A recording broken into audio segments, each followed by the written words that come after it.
Olá, meus irmãos, a paz do Mestre Jesus esteja com todos vocês, que Deus abençoe quem me ouve e que o Senhor possa falar conosco sempre por intermédio da sua santa e poderosa palavra. Que Deus abençoe ricamente você, sua família, as pessoas que você ama, que os seus sonhos e os seus projetos possam ser realizados, que Deus possa lhe conceder a tão sonhada vitória. Vamos lá? Vamos para a nossa conversa, vamos para a nossa breve reflexão. Encontra-se hoje no Evangelho de Jesus Cristo, segundo Mateus, capítulo 26. Quero ler com vocês o verso 1 e 2. Diz assim: Quando Jesus terminou de falar todas essas coisas, disse a seus discípulos: Como vocês sabem, a Páscoa começa daqui a 2 dias, e o Filho do Homem será entregue para ser crucificado. Glória a Deus. Irmãos, Jesus, ele falava abertamente aos seus discípulos sobre o que aconteceria.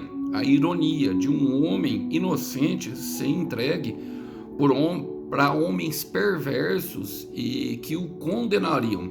Ou seja, aquele que se tornaria o nosso juiz, que julgaria todas as coisas, estavam se entregando como o cordeiro que tira o pecado do mundo. E ele se entregava para homens perversos, e isso é uma ironia, irmão, se for pensar, porque ele era um homem inocente, Jesus totalmente santo, totalmente limpo, e se entregava para pessoas perversas, para que pudessem julgar. Mas eu quero trazer esses dois versículos para nós, para a nossa vida, porque particularmente eles falaram muito ao meu coração, desde ontem que eu estou meditando neles, e falaram muito, mas muito mesmo assim ao meu coração. Deus falou muito ao meu coração, e eu quero trazer para vocês humildemente aquilo que ele falou comigo. Vamos lá? Fala assim: quando Jesus terminou de falar todas essas coisas. Bom, irmão, eu quero começar falando. Jesus, ele termina tudo que ele começa. Tudo aquilo que o céu começa em tua vida, o céu vai terminar. O céu é responsável por terminar a obra na sua vida. E logicamente aqui está falando do ensino aos discípulos. Vemos muitas pregações institucionalizadas quando esquecemos daquilo que é a verdade da obra de Deus. A verdade da obra de Deus é que é nos corações humanos. Uma obra que o Senhor entrega para nós é uma obra em nosso coração, que abrange a nossa família e todos que nós amamos. O Senhor se preocupa com pessoas e não CNPJ. E, logicamente, a maior obra de Jesus, e eu creio aqui, irmãos, principalmente a de Pedro, foram os 12 apóstolos. Foram aqueles a qual ele chamou para junto de si e ensinou. Aqui estava falando de falar, na versão Ferreira de Almeida fala justamente ensinar. E ele nos ensina tudo aquilo, irmão, que nós precisamos para que nós venhamos a desempenhar o propósito que ele estabeleceu para nós de antemão, conforme fala em Efésios 2:10. E ele não nos deixa órfãos, irmãos, ele não nos deixa sozinho na missão. A palavra fala que ele nos acompanha também em toda a missão, embora a dele fosse sozinho, mas nós temos a presença do Espírito Santo que nos aconselha, que nos fala: não vai por aí não, sabe, este não é o caminho, que nos encoraja em momentos de desistência, que nos consola em momentos de tristeza, que nos levanta, nos lembrando da palavra que em nós foi implantada. Então, Jesus, ele termina o que ele começou. Ele se responsabiliza totalmente pela obra que ele começou em tua vida, meu irmão, e na sua família, e nas pessoas que você ama. O céu termina aquilo que ele começa. Então eu quero te dizer, eu quero começar falando que vai acontecer. Quero citar para você Filipenses capítulo 1, versículo 6, a qual o apóstolo Paulo, que era uma obra andando, e através dessa obra outras obras foram edificadas, do Senhor Jesus. Ele fala: estou convencido. Ele começa essa frase, Filipenses 1:6, estou convencido de que aquele que começou a boa obra em tua vida há de terminá-la até a vinda de Cristo Jesus. E esses é um dos versículos que me acompanham, que eu amo de paixão. Então tudo aquilo que ele começou, ele vai terminar, irmão. Não importa o cenário que você tem vivido, não importa a realidade. Talvez o Senhor tenha falado para você que ele vai engrandecer o teu nome, vai te fazer uma pessoa rica, e você está contando moedas nesse momento. Talvez ele disse que vai salvar a tua família. Ele disse que você Ele disse para você que ele vai restaurar você, vai restaurar o teu casamento, e o que você faz é, às vezes, sair e trabalhar na santificação. Olha para o lado e vê a pessoa que é alvo da tua oração se envolvendo em coisas que ela condenava e abominava anteriormente, como, por exemplo, estar em festa estranha às 3 horas da manhã com gente esquisita, parece que não está muito legal. Você vê, talvez eu esteja pregando para pessoas, sabe, que o coração está aflito porque viu a pessoa amada no braço de outra pessoa. E você sabe que aquilo ali é uma influência familiar, visto que a pessoa tem mais dinheiro que você e começou a pagar as contas da família. Mas no final das contas você sabe que aquela pessoa, ela já está sendo acusada pela própria justiça de espancar a mulher, e são várias as situações. Eu estou pregando para esse tipo de pessoa aqui, irmão. Estou pregando para esse tipo de pessoa. Estou querendo te falar, meu irmão, não olhe para a circunstância. A fé em Deus não depende de recurso, não depende de circunstância. Aliás, o Senhor não precisa de circunstância favorável para completar a obra. Marcos 9,36 diz: tudo é possível ao que crê, e aquele que crê no Filho de Deus. Bom, a palavra fala, como vocês sabem, ou seja, nós sabemos, irmão. Nós já sabemos, ele nos ensinou, e foi isso que começou a falar, ele nos ensinou, ele nos deixa saber de tudo, ele nos fala, e ele, quando ele vem e dá uma promessa, ele mostra, ele não mostra o meio do caminho, é no meio do caminho que nós vamos conhecer ele, porque, irmão, se ele te mostrar o tempo que você vai passar de processo, você desiste. Se ele te mostrar que você vai ser traído, que você vai ser rejeitado, inclusive pelas pessoas que você ama, você desiste, mas nós sabemos, nós só não sabemos quando, mas sabemos que em determinado momento vai acontecer. Aí a palavra fala, a Páscoa começa daqui 2 dias, irmãos, e a Páscoa é o Pechá, a etimologia da palavra passagem, é a festa que começava no dia 14 ou 15 de Nissan, que significa 14 ou 15, é diferente da Páscoa cristã celebrada aqui no Ocidente, irmãos. Ela celebrava justamente a libertação do povo do Egito. Era uma festa de celebração que no último dia um cordeiro era imolado. Durante aquele tempo os judeus ficavam em jejum, não comiam nada com fermento, que representava a palavra, sem fermento, pão sem fermento, as ervas amargas, que eram as ervas da aflição. Então era um período de passagem, mas é um período temporário, irmão, sabe? Então, o que deve permanecer? A nossa postura. A postura é a mesma e ela permanecerá. Nós nos movemos pela palavra, porque a palavra te dá força para avançar. A palavra te dá força para ir além. Lembra-te da promessa, porque é a promessa que vai fazer você chegar até o final. O Senhor Jesus se entregou justamente pela alegria que lhe foi proposta, como está em Hebreus 12:2. Então precisamos entender e compreender e aceitar isso, mesmo nos momentos da dificuldade. Quando a dor vier, quando a dor da passagem, quando a dor, lembre-se que a dor é temporária, mas a glória é eterna, sabe? Lembre-se que a aflição e a tribulação deste tempo não hão de se comparar com a glória que em nós há de se manifestar, é passageiro, mas a postura ela é a mesma e permanecerá. E ele fala, o Filho do Homem será entregue. E aí que é justamente, meu irmão, por quê? Depois do ensino vem a prática. Depois de tudo que ele falou, ele vai colocar em ação. O Senhor Jesus é o responsável da Trindade para colocar em execução tudo aquilo que foi dado. Ele é a palavra manifestada. Eu gosto de Lucas capítulo 9, versículo 51, fala assim, que antes de chegar esse tempo, ele estava ali aos arredores de Samaria. A palavra fala justamente dessa forma, quando é chegado o tempo da Assunção, que é o tempo de o cordeiro ser imolado, quando é chegado, manifestou-se no semblante dele um firme propósito de ir a Jerusalém. Jerusalém fala do centro da vontade de Deus, fala do querer de Deus para a nossa vida. Jerusalém sempre fala disso, e manifestou-se o firme propósito do Senhor. Então eu quero dizer para você, meu irmão, que se manifeste no teu coração agora, através dessa palavra, um firme propósito de se permanecer firme diante de circunstâncias que podem ser, colocar em prática tudo aquilo que se sabe. Não é fácil, não é simples, implica justamente em perdão e renúncia. Olha, o Filho do Homem será entregue fala justamente disso, irmão, de entrega. Olha, então colocar em prática é muito mais do que simples palavras e declarações de fé, declarações de confissões de fé. É agir. A nossa fé sem obras é morta. Eu quero ler com vocês um versículo que está em Romanos, capítulo 12, versículo 1. O apóstolo Paulo entendeu. Ele fala, portanto, queridos irmãos, eu apelo pelas misericórdias de Deus, que vocês ofereçam seus corpos a Deus. A versão da linguagem atual fala, ofereçam-se inteiramente a Deus.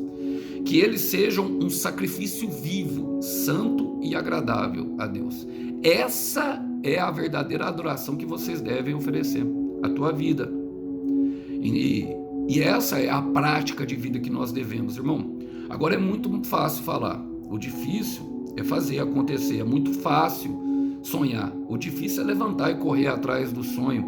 É muito fácil falar que ama, o difícil, meu irmão, é você mostrar que ama quando a pessoa vira as costas e te rejeita. É muito fácil falar que ama, agora difícil é amar quem te rejeitou, é difícil, sabe, amar quem te falou que dentro nos seus olhos, olhando para você, que te odeia, que tem nojo de você. É difícil, não é fácil. E é nesse momento que nós precisamos lembrar dos ensinamentos que lá atrás foram dados, da palavra, porque a palavra vai dar força para nós entendermos que aquela pessoa talvez esteja passando em um período que todas as tuas feridas, tudo aquilo que foi acometido para ela anteriormente, esteja sangrando. E aí será necessário exercer o sacrifício, a verdadeira adoração, perdão, reconciliação. Não é fácil. Olha, ele fala, é bom, meu irmão, porque ele fala assim, ó, o Filho do Homem será entregue. Agora em João 10 ele fala assim, ó, ele fala em João 10, 27, que ele se entrega a si mesmo para a salvação de muitos. E naquele momento ele está dando a figura do pastor, do que cuida, do que ele é o bom pastor. Em João 10, 10 ele fala que o ladrão veio para roubar, matar e destruir, mas que ele é o bom pastor que cuida. E o ladrão e o pastor da figura bíblica, irmãos, ela sempre vai trazer essa figura de cuidado e de às vezes até se lançar no inimigo. Mas no caso de Jesus, ele era o sacrifício perfeito, porque todo o nosso pecado, tudo aquilo, a obra da cruz é o que edifica a igreja. E compreender isso traz fortaleza ao nosso coração, porque fortalece, porque o Senhor Jesus morreu por todos, mas isso não quer dizer que nós não precisamos nos entregar. É preciso entregar, enquanto há tempo para se amar. Eu quero repetir, é preciso se entregar enquanto há tempo para se amar. Irmãos, quando eu lembro de entrega e lembro de sacrifício, eu lembro logo do nosso pai da fé, Abraão. No capítulo 22, no versículo 3, fala o seguinte, quero ler com vocês o texto primeiro, fala assim, ó, na madrugada seguinte, levantou-se Abraão e preparou o seu jumento, levou consigo 2 dos seus servos e Isaque, seu filho, rachou a lenha para o sacrifício e foi com eles para o lugar que Deus tinha indicado. Irmão, todo sacrifício vai precisar de lenha. A lenha fala da madeira, fala do homem. Jesus é o carpinteiro. Todo sacrifício fala de um preparar um jumento. Um jumento fala de alguém teimoso, o Senhor Jesus montou num jumentinho que nunca tinha sido montado, mandou os 2 discípulos ir buscar. Fala de uma obstinação, de algo que precisa ser domado. Levou consigo 2 servos, 2 fala de confirmação. E Isaque era o que, meu irmão? A promessa, aquilo que ele tinha recebido. Agora não tinha o cordeiro. E a fé de Abraão, ela foi trabalhada, irmãos, durante todo o processo. Ele recebeu a palavra de Deus em Gênesis 12. foram 10 capítulos depois, eu não sei exato quanto tempo se passou, mas creio que muito tempo, porque quando ele recebeu a promessa, Sara já era velha. Quando ele saiu, ele estava saindo do meio da sua parentela. Sara já era velha, a palavra fala que ela já era avançada em idade, se eu não me engano, 90 anos, e um ano depois que ela foi gerar. E aqui acredita-se que Isaac teria 12 ou mais anos, já era um adolescente na idade judaica. Na verdade, nem existe adolescência lá. Mas eu sempre imagino nessa situação, porque o que se passou no coração de Abraão, porque era promessa. A palavra fala que quando Deus pediu o sacrifício do filho dele, na verdade era um sacrifício do próprio Abraão. Por quê? Porque ele fala assim, o filho a quem tu amas, mas não era o único filho, ele também tinha Ismael, que ele já tinha dispensado a pedido de Sara. Era algo que tomava conta do coração. Então, às vezes, a promessa vem tomando conta do nosso coração e o Senhor pede que nós entregamos. É preciso entregar enquanto há tempo para amar. Mas é difícil, porque isso foi uma caminhada de 3 dias, irmãos. 3 dias fala justamente da morte e da ressurreição, do fim de um ciclo e do começo de um novo ciclo, de algo que terminou e de algo que vai recomeçar. O Senhor Jesus foi em 3 dias, Jonas ficou 3 dias dentro do peixe.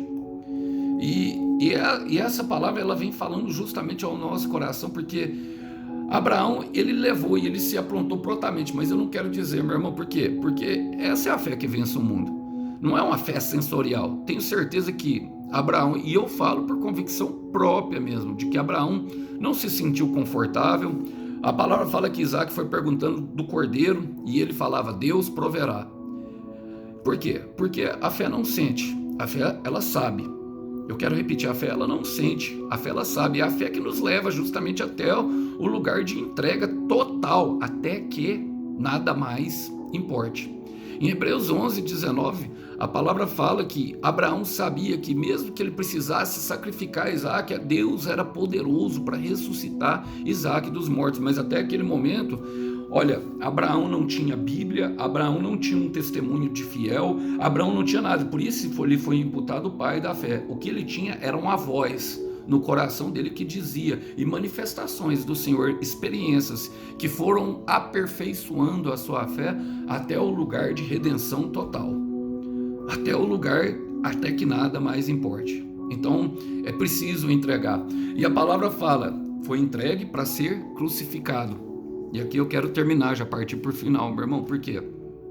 Porque sem ônus, sem bônus, sem cruz, sem glória, sem sacrifício, sem vitória, sem dor, sem ganho. Eu quero repetir, sem ônus, sem bônus, sem cruz, sem glória, sem sacrifício, sem vitória, sem dor, sem ganho.